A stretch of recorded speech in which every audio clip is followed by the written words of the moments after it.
Varicose veins కి సరైన చికిత్స కోసం సంప్రదించండి ఎవిస్ హాస్పిటల్. నమస్కారం. మాఘ పురాణం 26వ రోజు పారాయణలోకి వచ్చాం. ఈ రోజున మాఘ బహుళ ఏకాదశి, విజయ ఏకాదశి అంటారు. ఎవరెవరు ఉపవాసం ఉండదలుచుకున్నారో ఆ ఏర్పాటు చేసుకోవచ్చు. పగలు ఉపవాసం ఉండి పగలు రాత్రి కూడా మొత్తం రోజంతా ఉండొచ్చు. ఉండలేని వాళ్ళు ఏదైనా ఫలహారం లాంటిది తీసుకుని ఉపవాసం ఉండొచ్చు. మర్నాడు 7వ తారీఖు ఉదయమే ద్వాదశి పారాయణ చేసుకోవచ్చు. అవకాశం ఉన్నవాళ్ళు ఉపవాసం ఉండండి. లేదా ఏమో ఉపవాసం అంతా పూర్తిగా అన్నం మానేసి ఉండలేమండి అంటే 2 పూట్ల ఏదైనా ఫలహారం చేసైనా ఏకాదశి ఉపవాసాన్ని ఉండొచ్చు. అయితే ఇప్పుడు మనం ఏం కథలో ఉన్నాము? సులక్షణ మహారాజు కుమారుడు లేక ఆయనకి భగవంతుడు ఇచ్చిన అవకాశం ప్రకారం జన్మించినటువంటి కుమారుడు అడవిలో పక్షులతోటి పెంచబడి చివరికి ఒక ముని భార్యలతోటి సంరక్షించబడి మళ్ళీ అడవికి చేరిపోయాడు. విధి ఎంత విచిత్రమైందో చూడాలి. పాపం ఆ బాలుడి జాతకం ఏమిటో కానీ కన్నతల్లి పుట్టుకతోటే ఇది అబ్బాయి పుట్టాడు, ఆవిడేమో క్రూర మృగానికి బారిన పడి కన్నుమూసింది. ఇప్పుడు పెంపుడు తల్లేమో అడవిలో పడేసి వెళ్ళిపోయింది. పాపం ఆ బాలుడికి దిక్కెవరు? దీనుల్ని కాపాడడానికి దేవుడే ఉన్నాడట్టుగా ఈ శ్రీహరే అతన్ని సంరక్షించాలి. నా అన్నవాళ్ళు కనపడక ఆ నిర్జనవన ప్రదేశంలో ఆ బాలుడు ఏడ్చేడ్చి ఒక తులసి మొక్క సన్నిధిలో నిద్రాదేవి ఒడిలోకి జారుకున్నాడు. పిల్లాడు చంటెప్పుడు అంటే ఏడాది వయసు అప్పుడు అడవిలోనే ఉన్నాడు. వాడికి అడవి కొత్త ఏం కాదు.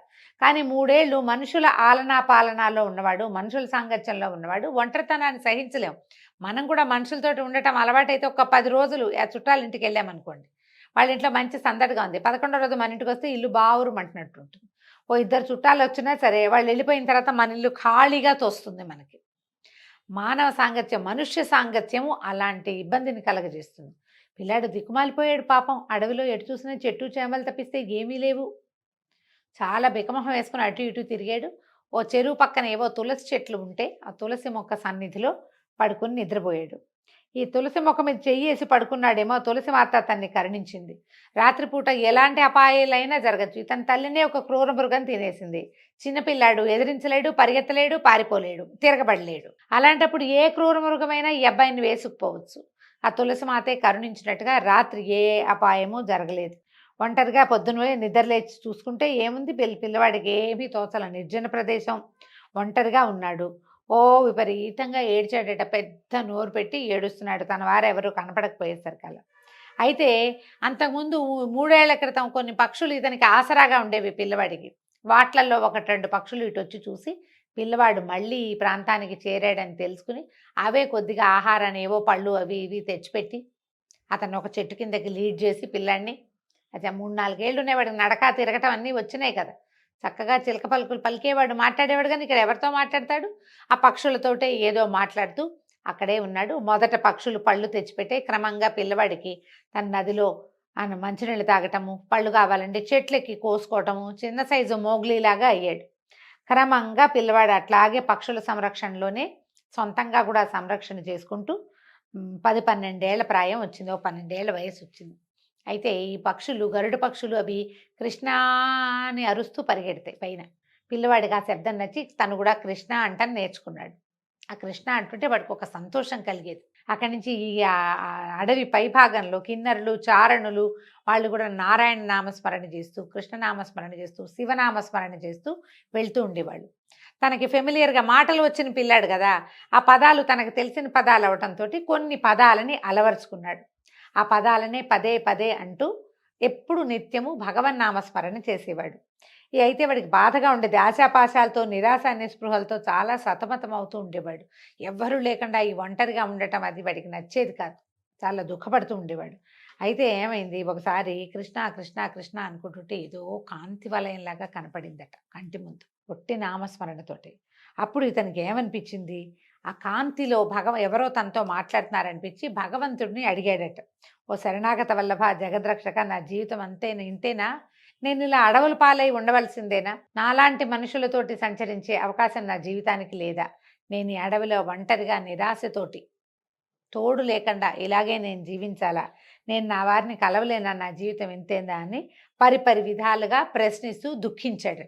దుఃఖిస్తే అప్పుడు ఆ వెలుగులోంచి అతనికి ఒక ఆకాశవాణి వినపడింది. ఏమని చెప్పింది? కుమారా, బాధపడద్దు, దగ్గరలో ఒక సరస్సు ఉన్నది కదా, మాఘమాసం ప్రవేశించింది, నిన్నటి నుంచో ఇవాళ నుంచో వచ్చిందనమాట. కావున నీవు పోయి ఆ నీటిలో స్నానం చేస్తే ఆ శ్రీహరి కరుణించి నీకు ప్రత్యక్షం అవుతాడు. ఇతను కనపడింది ఒట్టి వెలుగే, భగవంతుడు కనపడలా, ఆ వెలుగే కనిపించింది. అయితే నువ్వు వెళ్ళి మాఘ స్నానం చేయమంటే ఈ పిల్లవాడు ఏం చేశాడు, ఆకాశవాణి పలుకులు విని ఆ నదీ తీరానికి వెళ్ళి నదిలో శుద్ధంగా స్నానం చేసి అప్పుడు విష్ణు ధ్యానం చేయటం మొదలుపెట్టాడనమాట. అయితే ఈ రాజకుమారుడి అకలంక భక్తి శ్రద్ధలకు నిర్మల ధ్యానానికి మహావిష్ణువు సంతోషించి లక్ష్మీదేవితో సహా ప్రత్యక్షమయ్యాడట. కుమారా, నిష్కల్మషమైన నీ నిరుపమాన భక్తికి మెచ్చాను, నీకేం వరం కావాలో కోరుకో, ప్రసాదిస్తానన్నాడు. అంతట బాలుడు ఏమడిగాడు, స్వామి నేనెవరో నాకు తెలీదు, నా తల్లిదండ్రులు ఎవరో తెలీదు, ఊహ తెలిసినప్పటి నుంచి నేను కష్టాలే అనుభవిస్తున్నాను, కానీ సుఖం అనేది తెలీదు, తల్లిదండ్రుల ప్రేమానురాగాలకి నోచుకోలేదు, ఆప్యాయంగా హక్కును చేర్చుకునే వాళ్ళు ఒక్కళ్ళైనా లేరు, ప్రకృతి వెడిలో పెరిగిన నాకు ఏమీ తెలీదు, భగవంతుణ్ణి భక్తితో భజించడం తప్ప మరొకటి తెలీదు, కాబట్టి మీ పాద సన్నిధిని నన్ను బతకనియండి, మీ సాన్నిధ్యం తప్ప నాకు ఇంక ఏదీ వద్దు.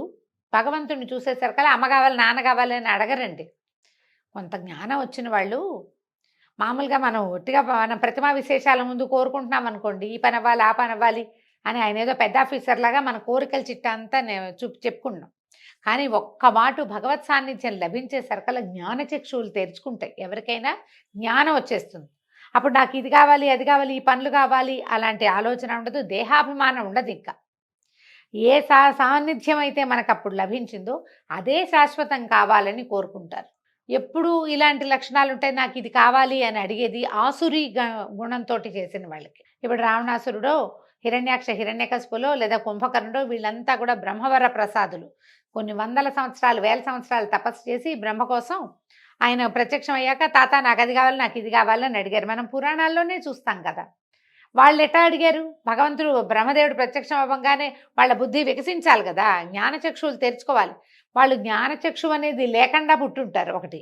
రెండోది ఏంటంటే వాళ్ళకున్న అజ్ఞానం ఏమిటి, ఎవరినో జయించటానికి ఒకటి సాధించటానికే వాళ్ళ తపస్సు. కోరికతోటి తపస్సు చేస్తే ఆ కోరికే తీర్చుకునే మార్గమే ఆలోచిస్తారు.